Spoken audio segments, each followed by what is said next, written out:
And welcome again to Open Minds, the program that talks about controversial topics with an open mind. I'm your host, Rob Wolf, and we got with us again here in the studio. We have Mr. KV Schutzman. We're glad to have him back with us. Welcome back. Well, thank you. And I know it's been a while since you've been here. Yes. So, what are we going to talk about today?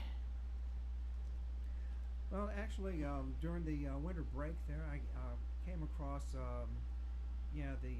prophet, the prophet Elijah, and as I was kind of reading along, I came across something that didn't quite sit with me. Didn't quite.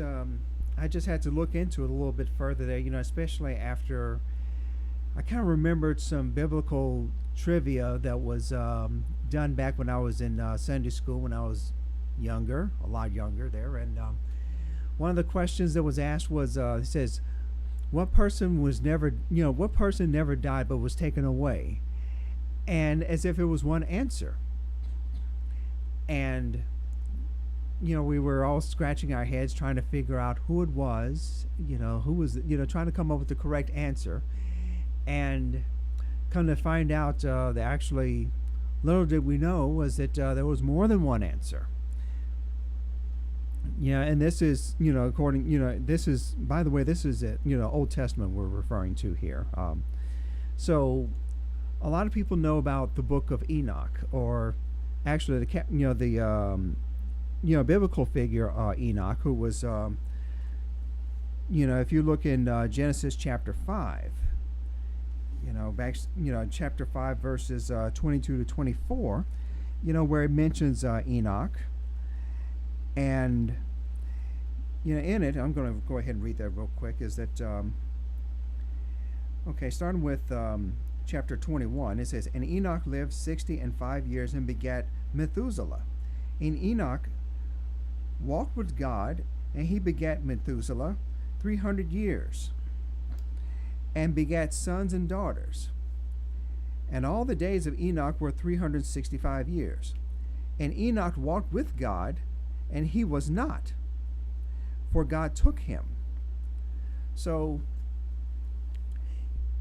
in the in the genealogy of the patriarchs, starting with Adam and going to Noah, Enoch was one who did not die on earth, but instead, he was taken to heaven, as as theologians have prescribed to us all these years.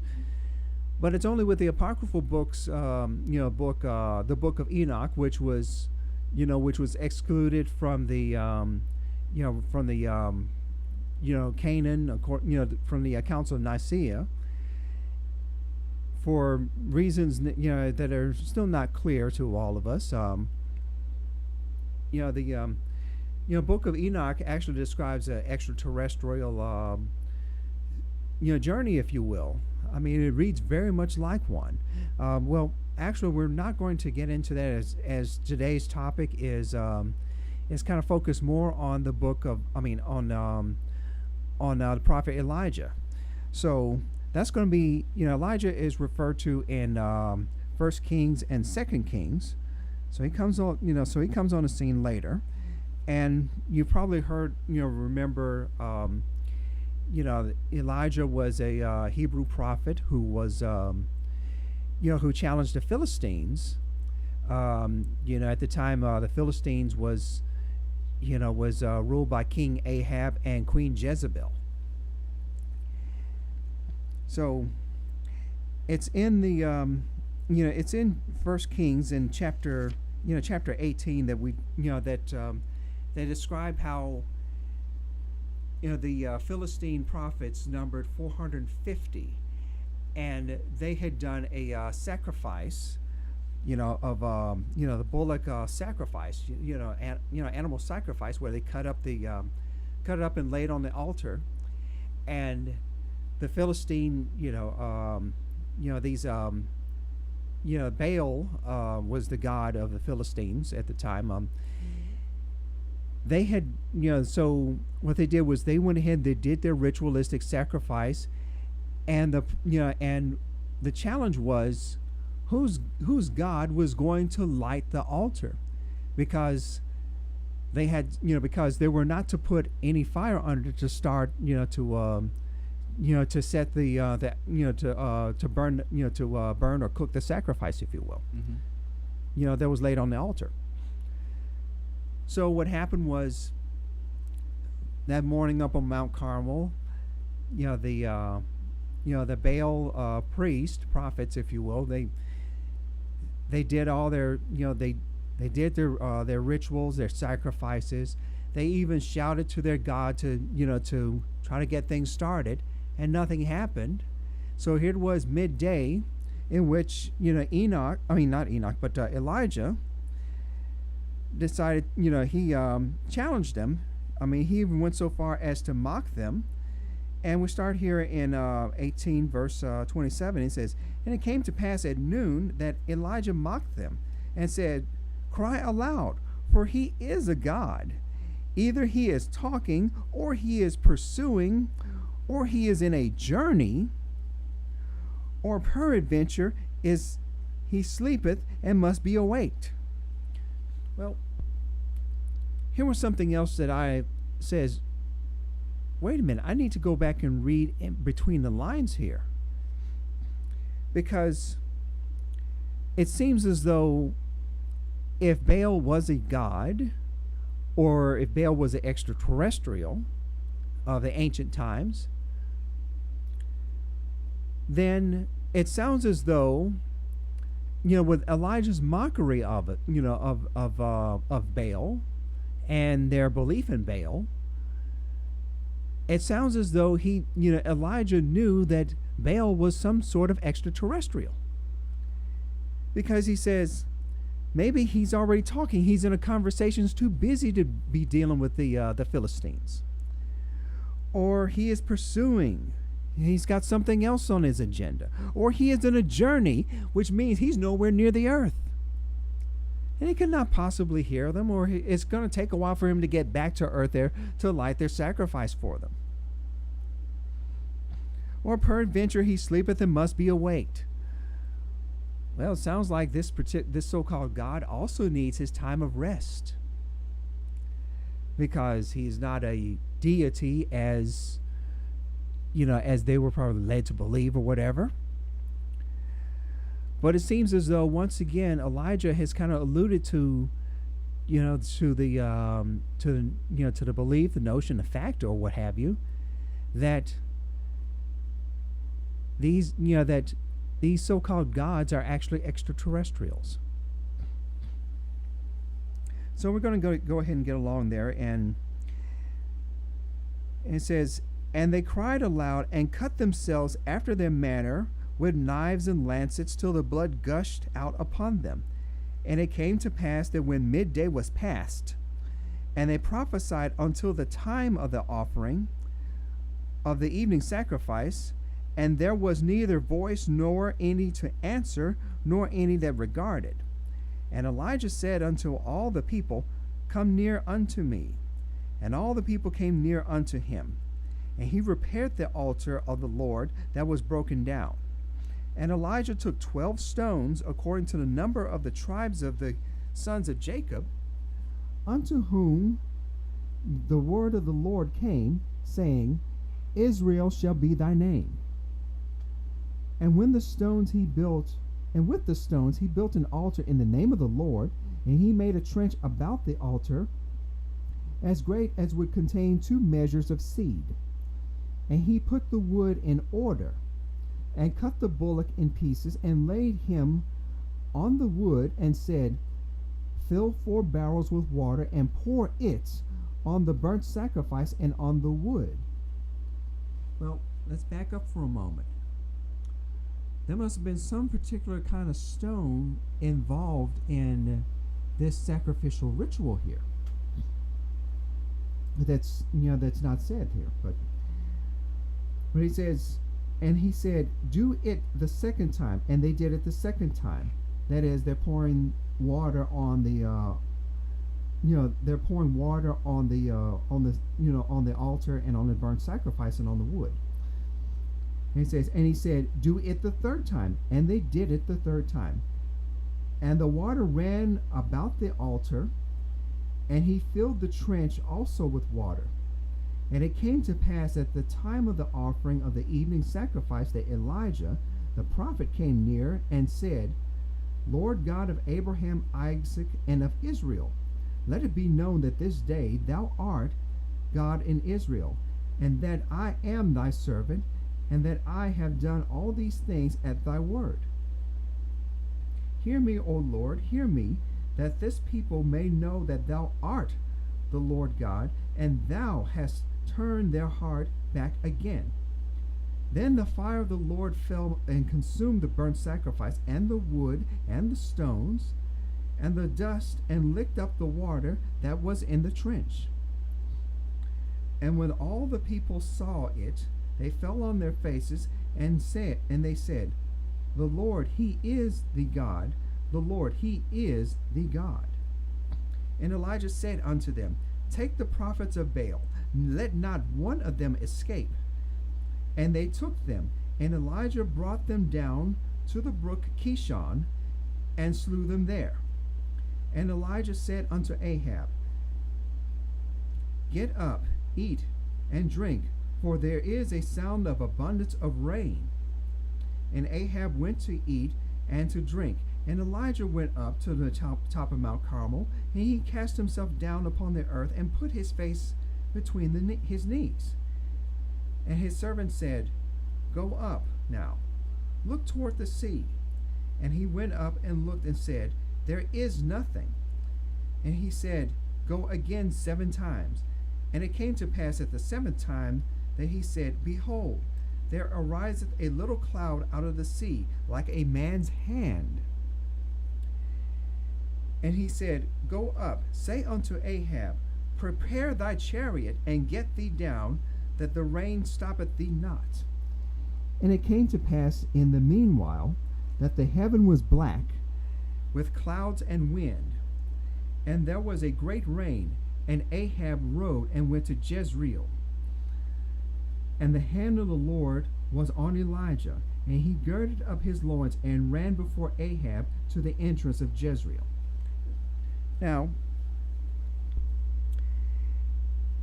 here again, it seems as though what Elijah had done with 12 stones, 12 particular stones, that when combined with water, when arranged with, with wood and combined with water in a certain way, would eventually start to heat up and would start to smolder and start to, and eventually start a fire. There's only one kind of stone that we know of that could do that was available at the ancient times there. And yet, Elijah was instructed to do it a certain way. That's the key thing, a certain way. Whereas Baal's prophets didn't do that a certain way. There's something else. There wasn't a cloud in the sky until after Elijah had done his sacrifice to where the altar was lit up, and it burned the sacrifice and the wood. And it just kind of goes to show that today we have today our modern man has the capability to seed clouds and to make it rain. We have aircraft that could do that, as well as dispersants that could be seeded in the clouds to produce rain. It's quite possible that in the ancient times, the extraterrestrials would also have knowledge of being able to produce weather. To produce particular weather conditions for a given area. Well, now we're going to go to 2 Kings here. To 2 Kings, and we're going to go to where Elijah and Elisha. And kind of getting back to the key topic here about about Elijah here, in which, let's see if I can here right now. Now let's go to Elijah chapter 2 verse 11. And this is what I came across that was particular, that I saw of particular interest. And it came to pass, as they still went on and talked, that behold, there appeared a chariot of fire, and horses of fire, and parted them both asunder. And Elijah went up by a whirlwind into heaven. What does that mean?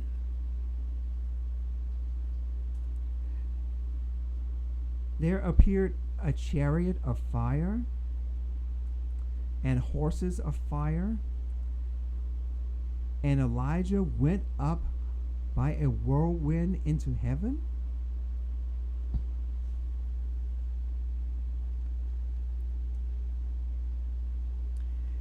And Elisha saw it, and he cried, my father, the chariot of Israel and the horsemen thereof.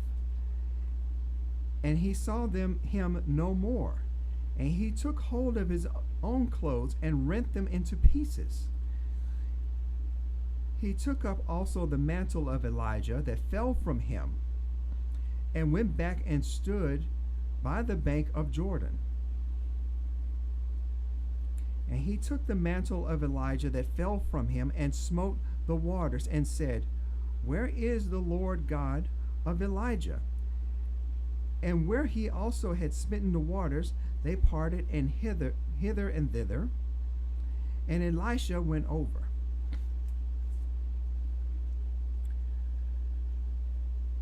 So,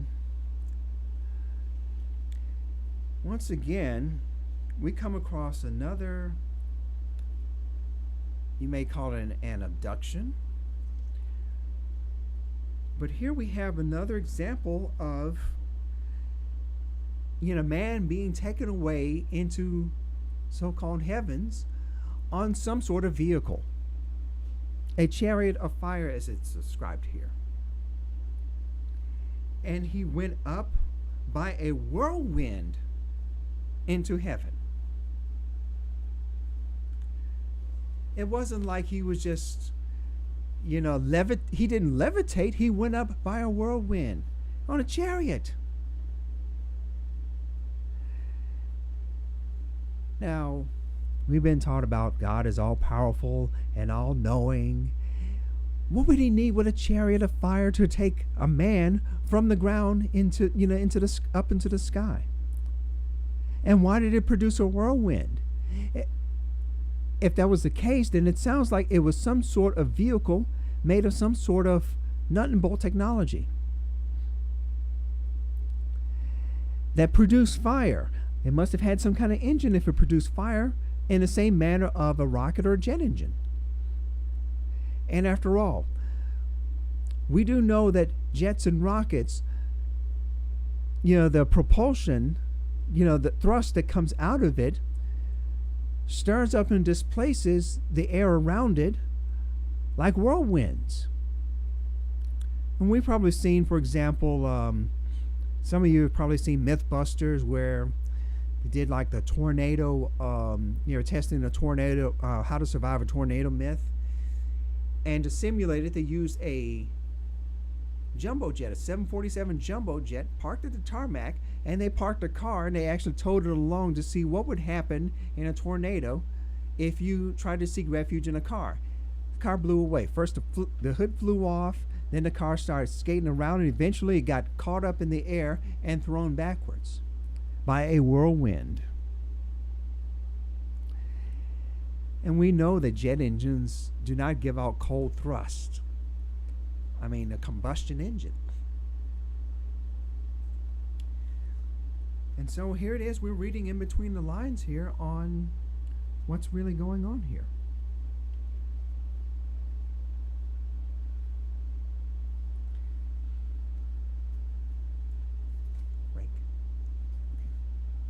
And at this point, we're going to go ahead and take a little break here. We'll be back in a few short minutes. We're just going to take a break. So for those of you who are watching on the Facebook live stream, please bear with us. And for those of you who are listening to the podcast version of the program, you will be right. We'll be able to be right back into the program. So we'll be back in a few minutes, and we'll continue more of this more of this discussion with our guest KV Schutzman. You're listening to Open Minds on Bluff City Media and Bluff City Radio. Here's where I meant to start. It says,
You're listening to Bluff City Media and Bluff City Radio. Open Minds will return in just a moment.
And welcome back to Open Minds. I'm your host, Rob Wolf, and I'm here with my co-host, KB Schutzman. And welcome back to Open Minds. I'm your host, Rob Wolf, and I'm here with my usual co-host, KB Schutzman, talking about different, as always, talking about different topics usually of a biblical nature, as well as other topics of interest.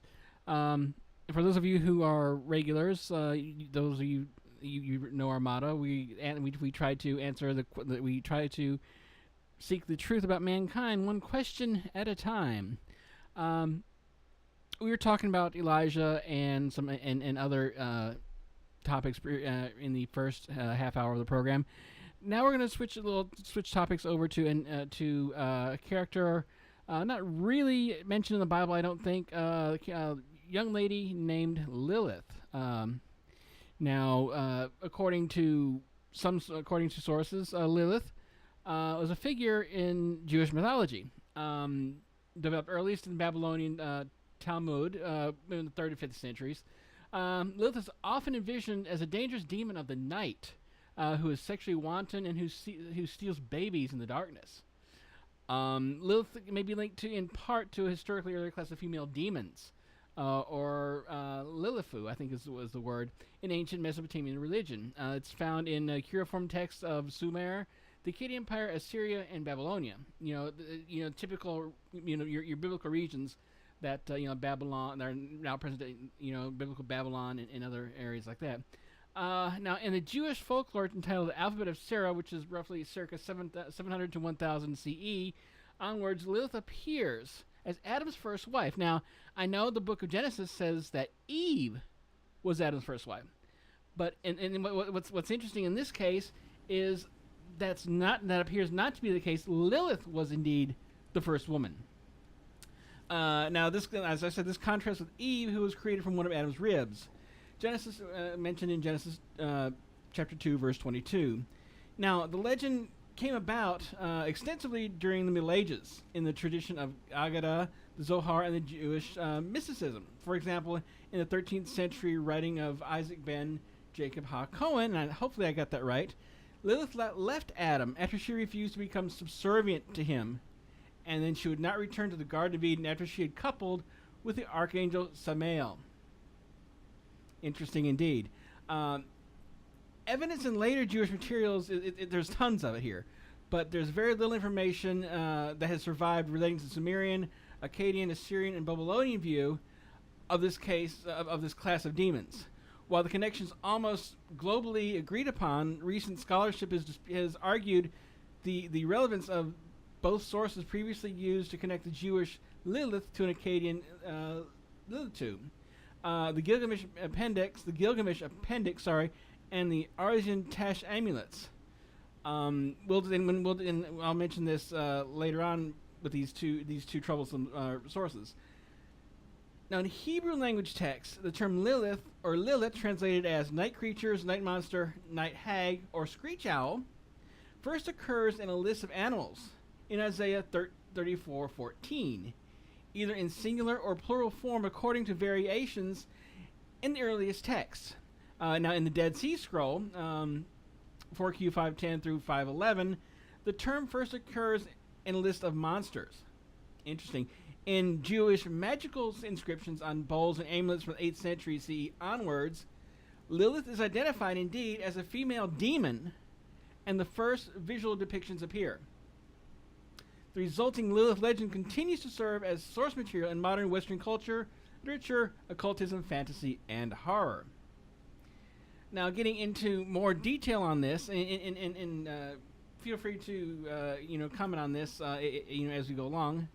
Okay. Now, the Semitic root Lyl served as derivative for the Hebrew Layl and Arabic Layl, meaning night.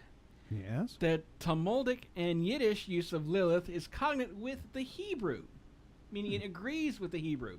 Yes. Now, in the Akkadian language of Syria and Babylonia, the terms Lil and Lilifu mean spirits. So some uses of Lilifu are listed in the Assyrian Dictionary of Oriental Institute of the University of Chicago, roughly around 1956, in Wolfram von Soden's Akkadisches Handritterbuch. I think I've got that right. My German is terrible, so pardon me. All right. And there's another book too that Realization of Assyriology. The Sumerian female, however, demons Lil have no etymological relation to Akkadian Lilu, which translates to evening. Hmm. Yes, come to think of it, the word lullaby, a little song that is, that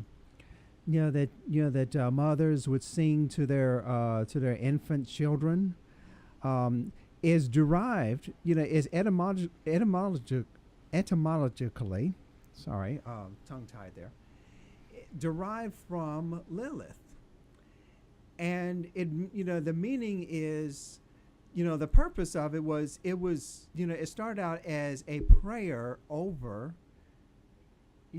the infant, to protect the infant from having its soul and its life force stolen by Lilith.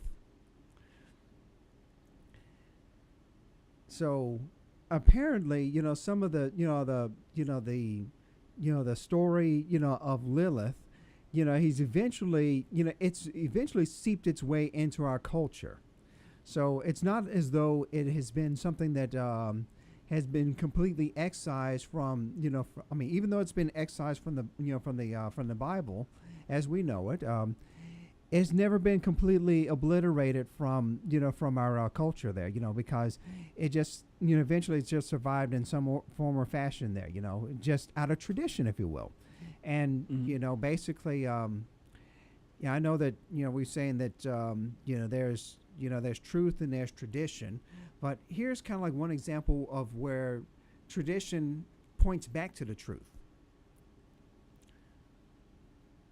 And chances are there's quite a few other holdover traditions or customs that had come out of ancient times there, that we still practice, that still practice today in modern society, and particularly in some parts of the world. Right. I mean, like I said, definitely interesting there. Now to go further with this discussion. Now, let's talk about Mesopotamia, Lilith, with regards to her in Mesopotamian mythology. This is where it also gets interesting as well. Now, with regards to the spirit in the tree in the Gilgamesh cycle. Mm-hmm. Now, Samuel Noah Kramer wrote something in 1932. It was published in 1938. Translated. I'm going to try this. Ki Skil Il La K as Lilith in tablet XII of the Epic of Gilgamesh, dated circa 600 BC. Tablet XII is not part of the Epic of Gilgamesh, but is a later Assyrian Akkadian translation of the latter part of the Sumerian poem of Gilgamesh and Enkidu and the Netherworld. Now, this is associated, and this Samuel Noah Kramer's being, I'm not going to attempt to pronounce this word again, is associated with a serpent and a zoo bird, ZU bird. In Gilgamesh, Enkidu, and the Netherworld, a hulupu tree grows in Inanna's garden in Uruk, whose wood she plans to use as a new throne. After 10 years of growth, she comes to harvest it and finds a serpent living at its base, a zoo bird raising young in its own, and then a kishki Lilake made a house in its trunk. Gilgamesh is said to have killed the snake, and then the zoo bird flew away to the mountains with its young, while the other beast destroys its house and runs for the forest. I mean, this is definitely interesting here. I mean, because I know this is. It is. I mean, it's particularly interesting how we're seeing that there are some tie-ins to, to the, the Bible.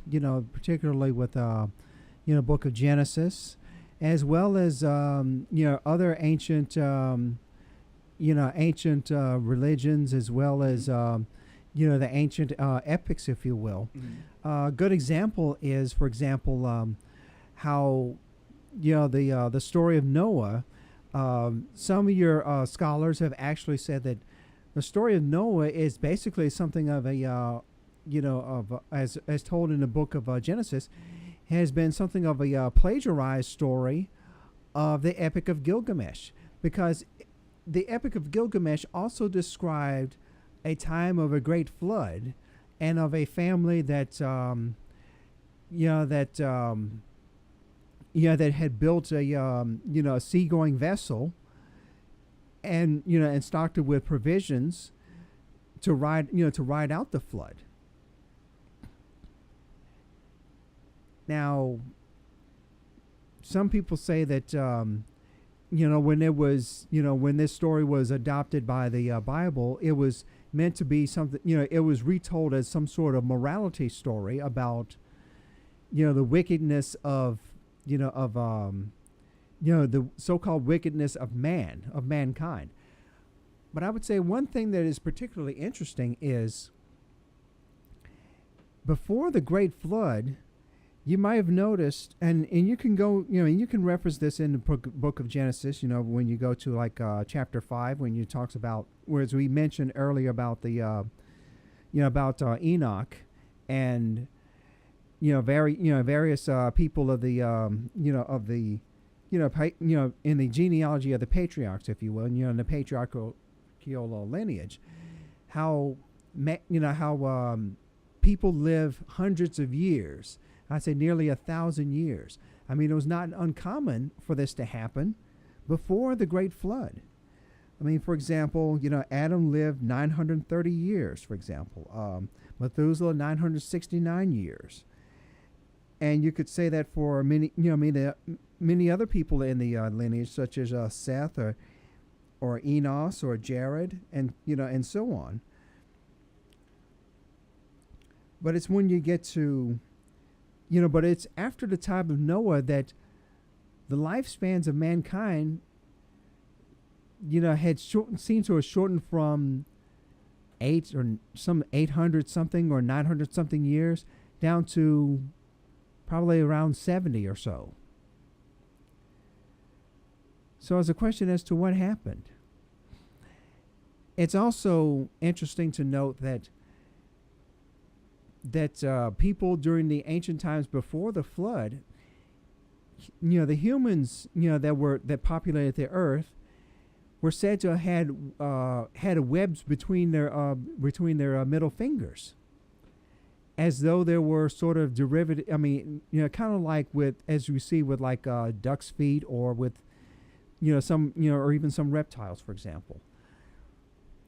But we don't see this as a showing up in the genes, in genetics after the time of Noah. So maybe with the whole ancient astronaut theory of Earth being used as some sort of biological laboratory, that there was some kind of genetic manipulation, genetic modification, that shortened the lifespans of mankind, as well as change some of the physiological features. So there's a question as to why was the length of why were the lifespans of mankind shortened to where people live several decades as opposed to several centuries. Yeah, I know. That is indeed a good question. But it's like I know that again that takes us back to the Book of Genesis. I mean, where I think if I remember the Book of Genesis and the Garden of Eden and all that correctly, man would have lived longer. Even though he did live centuries, he probably would have lived longer than that if Eve had not disobeyed God. Yes. I mean. I think if I remember the Bible correctly, that was why man's lifespan was shortened. Yes.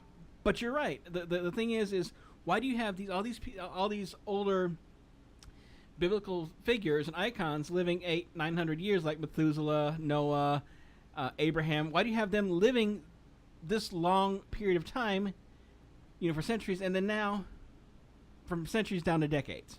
It is, especially when you consider. I mean, it's interesting. It makes you think. Especially when you consider some of the ancient Sumerian texts that chronicled the various kings before the Great Flood, mm-hmm. and how their time where they ruled was measured in the thousands of years. I mean, they ruled. I mean, they ruled. They ruled their kingdoms for thousands of years. I mean, it wasn't just a dynasty. It was just this one ruler that that would live. I mean, it was just these rulers that, I mean, they would go to like several thousand years or close to or even 10,000 years or so. But after the Great Flood, these kings would only rule for like several years or maybe a few decades. So that was definitely something that happened during the Great Flood. And it's also particularly interesting that we're finding out that there are other places around the world, even in like Mesoamerica, South America, even as far as Asia, that their ancient legends tell of a time of a great flood, and that there were times of giants, that lived during those antediluvian ages. So obviously it wasn't just the Bible or just the ancient Sumerian text that had this information. It was worldwide. Right, and again, this like so many other stories that of tribes and races and cultures worldwide, they all seem to have, even though the stories may be told differently, the stories all have similar backgrounds, as you were. I mean, all the stories sound very similar. Mm-hmm. And you gotta wonder, okay, why? I mean, and it's like the Great Pyramids in Egypt, as well as the pyramids in Mexico and South America. They all bear striking resemblances. And if you look in certain hieroglyphs in all of these monuments, they tell similar stories. Yes. And their placement on our planet's surface is, I want to say, more than just coincidence. Yes, it is. I mean, if you look at the placement as to the spatial orientation of the various pyramids and other building structures in that area, and notice how they mirror that of stellar constellations. Right. For example, the 3 pyramids in Egypt, as well as the pyramids in Central America. You ever notice how they line up? I mean, how the centers of each one, of the 3 pyramids in particular, are a copy of Orion's belt. Exactly. The constellation of Orion. Exactly. And that can't be coincidence. I mean, there has to be a reason. As above, so below. Exactly. That's what the ancients believed. It says, as above in the stars, so below. So apparently, astrology is, as we mentioned in previous broadcasts, astrology factors very heavily into civilizations, into what they do and how they do things and why they do things. It also, it also links, for example, their theology is based on it. You might call, as you can call it, astrotheology. How there's such great reverence for the stars, and not just any stars out there, but certain stars in particular, certain constellations. I mean, why is it that they reference the Pleiades? They reference constellation of Orion, or Orion's belt, for example, or the star Sirius. So, and this is, and we're seeing this worldwide, with various cultures and the particular stars that they reference. For example, the Dogon tribe in West Africa. They have, they have their particular so-called mythology, if you will, and they say that and they have this great reverence to a star that cannot even be seen with the naked eye. And it's only with, the modern technology, with, more modern, it's only with a telescope that star could even be seen. And it's in, it's, a star near Sirius. And it says, that's where our ancestors came from. That's what that's what the Dogon says, that their ancestors came from. That taught them, how to, how to live and how to have a how to form a, a civilization and community. Good stuff. Good stuff. Yeah, I mean, like I says, as I always say, this is one of those topics that definitely gives you cause to pause to think. Like I said, I know what's also amazing is that there are some places, and I know in this week's program we're going all over the board here with different topics, but we've had this idea in mind for a while. So for those of you who are confused, I apologize. We're trying to tie as much in as we possibly can here. But along those lines of the Great Pyramids. Now, scientists have thought there are different things. That the pyramids serve different purposes.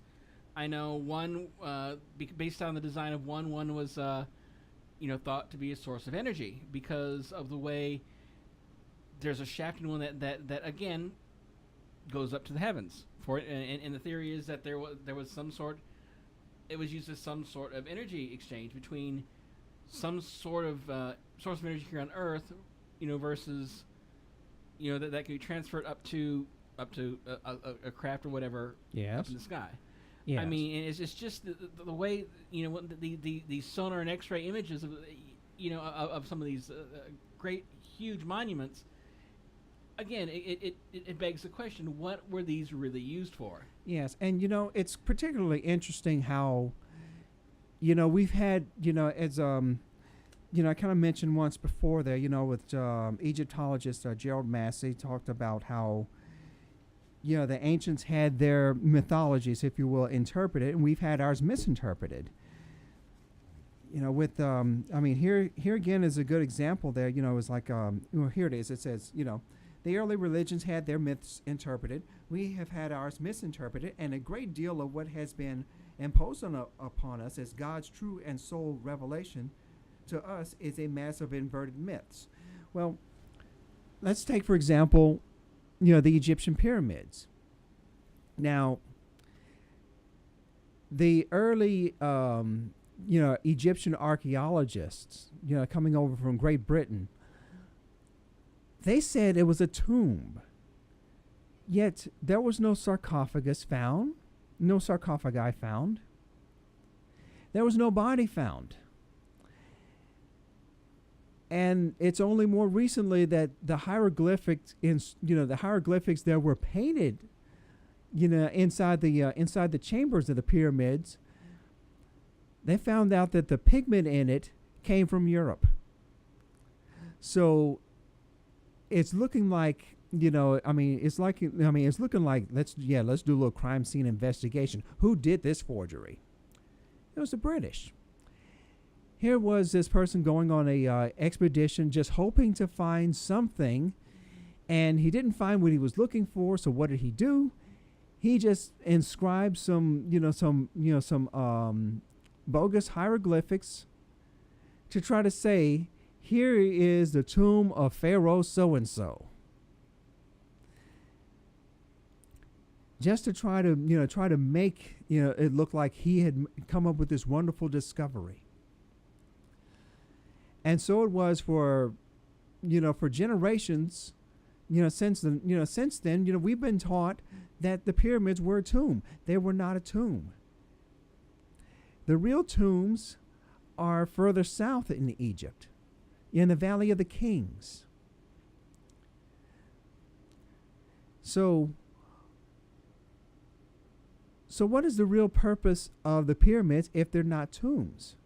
Well, it's kind of interesting that how, number one, pyramids being considered one of the seven ancient wonders of the world. We've learned that in school. We've heard of that all several times there. Mm-hmm. And so it says it's the only surviving ancient wonder that's still standing.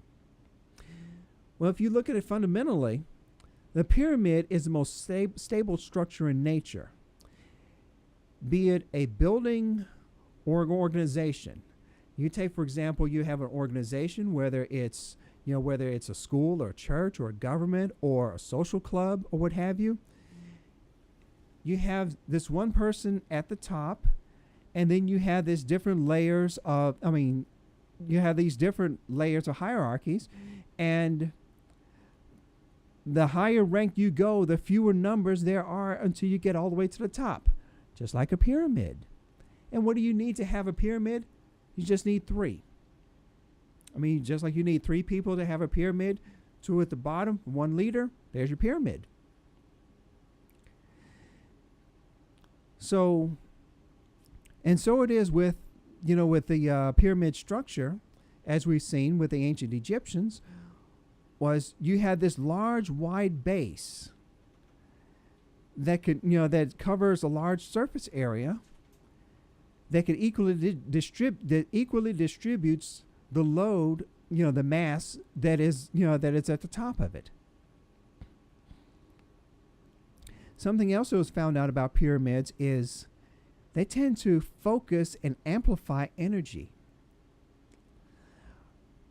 Over in Russia, there was a pyramid building that was made. It's kind of hollow. It's actually a hollow pyramid. And what they found out was they had taken some, scientists had taken these some antibiotics, just like you have prescription antibiotics, for example.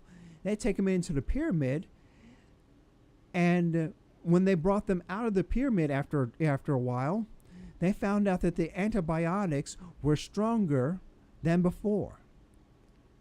It was as though, it just amplified the strength. And people say that they feel a sense of energy or rejuvenation when they go into the pyramid and when they come out.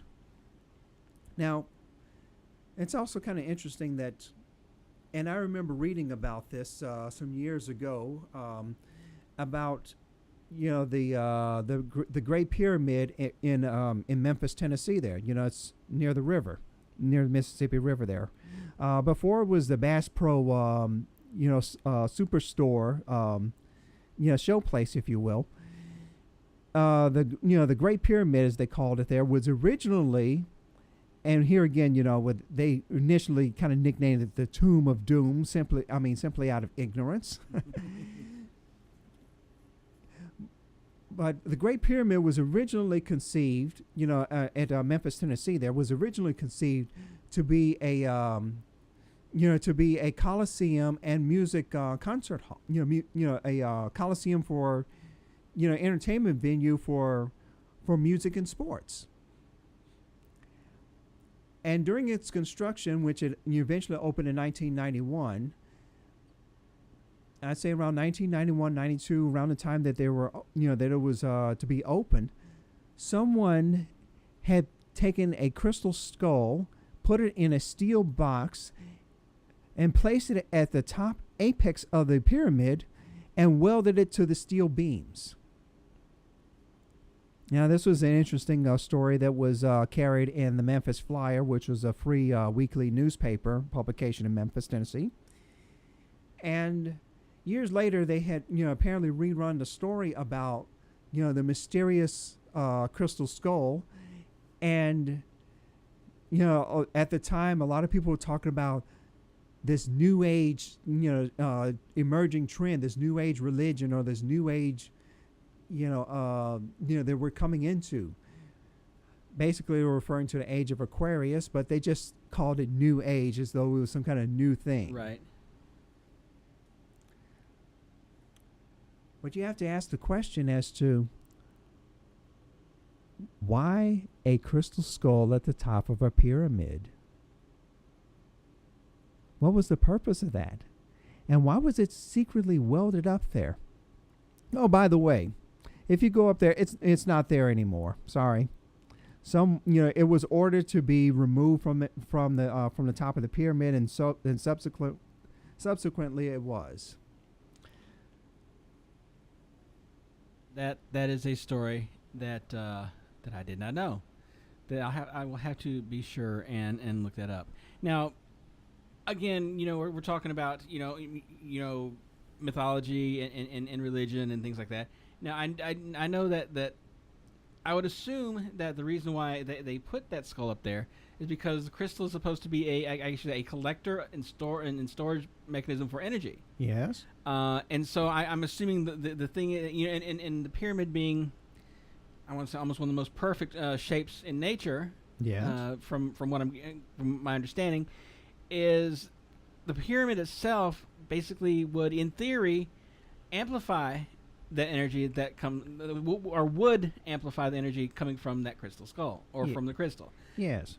That's my thinking anyway. Now, it may it be right or wrong, but that's just, based on what I know in this discussion, that's what I'm thinking. Yes. I mean, if you stop and think about it, just look at a pyramid. At its base, it's a square.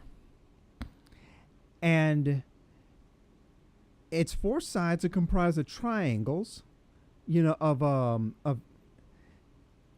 either isosceles triangles, and that is a isosceles triangle is one that has, it at least has, both of its sides are equal in length.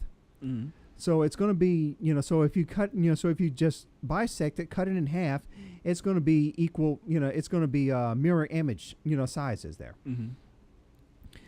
But if you look at it, if you're looking at it from the base, and you notice how it tapers to a point, it's as though it's an inverted funnel.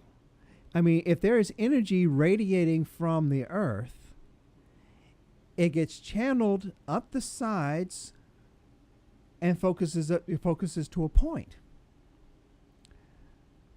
So yes, it could, so obviously it does kind of conduct energy to some point, but if you look at it from reverse, from the reverse flow of it, if you have energy coming from the sky, from the cosmos, from the stars or what have you, and it comes, and it strikes the base, or it slides along the sides, it radiates out, it radiates out to the corners.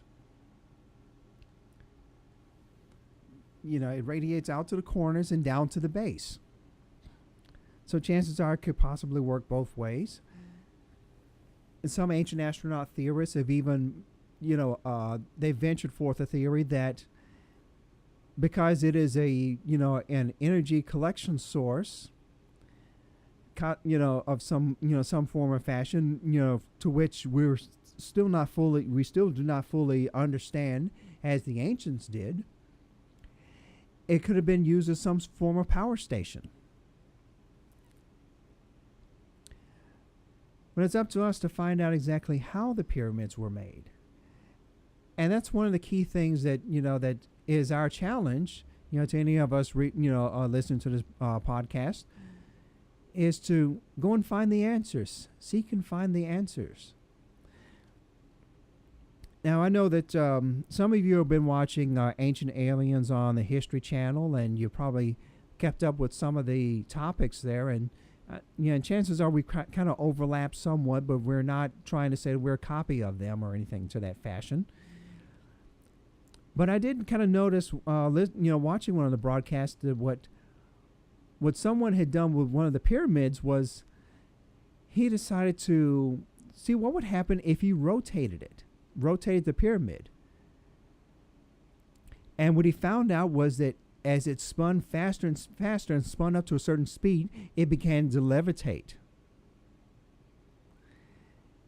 Now, here's some kind of physics about a pyramid that we still do not understand how it works or why it works. but I'm not sure if this was an anecdotal situation or not there, but if it were, what if it was true, to borrow their, catchphrase there. But if it was true, then how does it work? Why does it work? So yes, I mean, there are some technologies that, that even mankind has implemented or put into use, and we still do not understand exactly why it works or how it works. We just figured out that it works. But it's only with time, and only, it's only through time and, research that we'll find those, that we'll eventually seek and find those answers. Now, I would say on that note, I remember there was a paleontologist, the late Roger Van Cleef, who was actually started out. He was actually a professional football player, for the Minnesota Vikings. So he played pro football for a couple of seasons and decided that, there's got to be a easier way to make a living than getting tackled all the time. So he became a paleontologist. And one of the things that he taught his students was that maybe we should look at science and religion in in a more proper context. Look into religion to answer the question why, and look to science to answer the question of how, rather than looking at science to answer the question why and religion to answer the question how. That's good stuff. Again, something to give you pause to think. And it looks like we're going to do it for this session of Open Minds. I want to thank my co-host, KV Schutzman, for joining me once again. Much obliged. For providing yet another informative yet provocative view of the world from another point of view. For those of you who are new to the program and who've been listening, we want to welcome you and to the program. We hope that you will continue to not only listen, but to also watch us on Facebook and YouTube once, whenever we do explore that medium, as we have done in this particular session.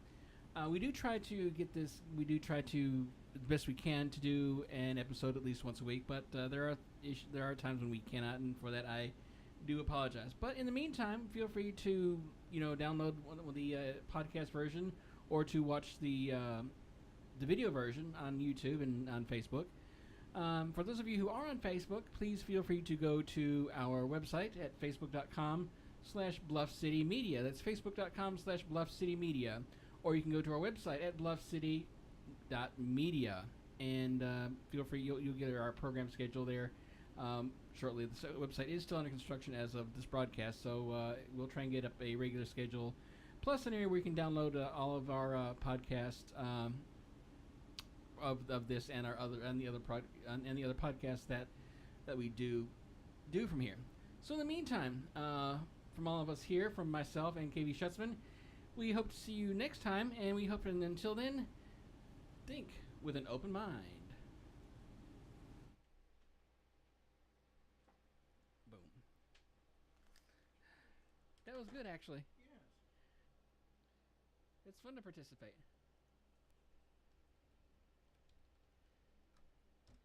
That was 2 minutes shy of an hour. Okay. Let me Let's see. say project. Upcoming topics. Yes, upcoming topics. Biorhythms. You realize this is the 7th session we've done. Yeah. What are we going to title this one?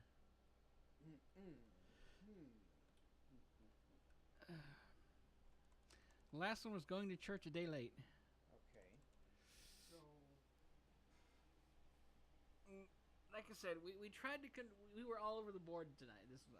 This is like one of our normal conversations. Yeah, because I know Oh, this one